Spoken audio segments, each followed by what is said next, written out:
Do you ever feel like your brain is stuck on repeat? Like you're trapped in a never-ending loop of thoughts that only lead to more stress and confusion? Yeah, I know the feeling. It's exhausting.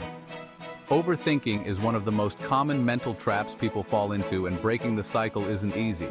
But guess what? It's totally possible.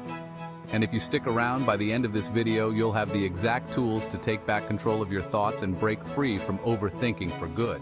So if you're ready to stop being a prisoner of your mind, keep watching, because what I'm about to share could seriously change your life.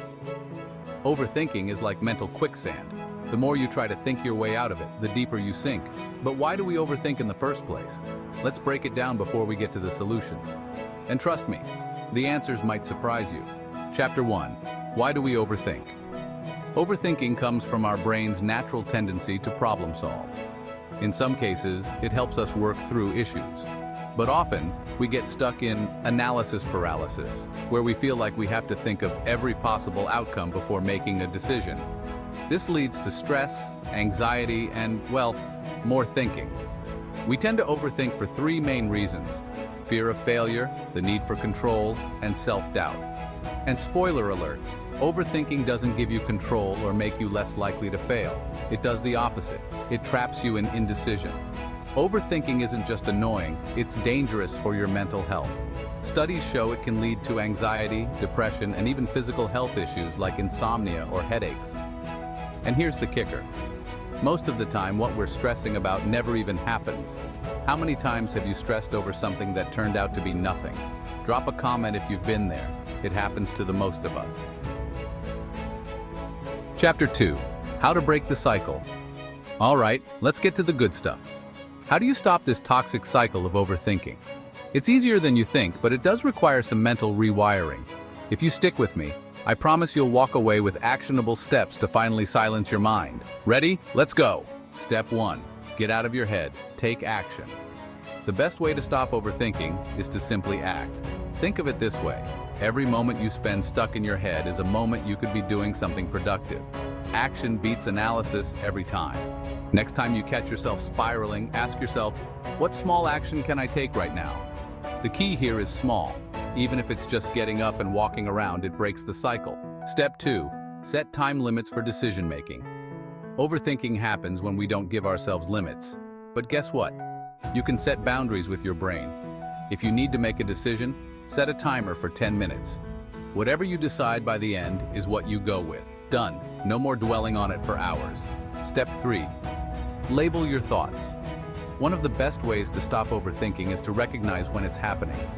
When you notice your brain running in circles, say to yourself, oh, there it is, overthinking. Once you label it, you can detach from it. This turns your thoughts into something you can observe, not something that controls you. Step 4. Shift your focus. Overthinking is a habit, and like any habit, you can replace it with something better. Instead of letting your mind spiral, focus on something else, anything positive or neutral. For me, exercise is a great way to reset my mind. Whether it's running, yoga, or even just stretching, moving your body shifts your mental focus. Try it next time you catch yourself spiraling. Step 5. Practice mindfulness. This one's huge. Mindfulness is all about living in the present moment without judgment. It's simple but powerful, because when you're fully in the moment, you can't overthink. There's no room for it. Take 5 minutes a day to just breathe and be present. No phone, no distractions, just you. Trust me, your brain will thank you. Chapter 4. Breaking free, the long-term solution. Breaking the overthinking cycle isn't something that happens overnight, but it can happen. The more you practice these steps, the easier it gets. Soon, you'll find yourself spending less time stuck in your head and more time living your life. Remember, overthinking is just a habit, a bad one at that. And like any bad habit, it can be broken. So the next time you catch yourself spiraling, use these tools. Take action, set limits, label your thoughts, shift your focus, and practice mindfulness. You got this. So what are you waiting for? Stop letting overthinking run your life. Break free, take control, and start living the life you deserve. If this video helped you, don't forget to like, subscribe, and hit the notification bell to stay updated on all our upcoming tips on living a stress-free life. Share this with someone who needs it. We all know at least one person stuck in the overthinking trap.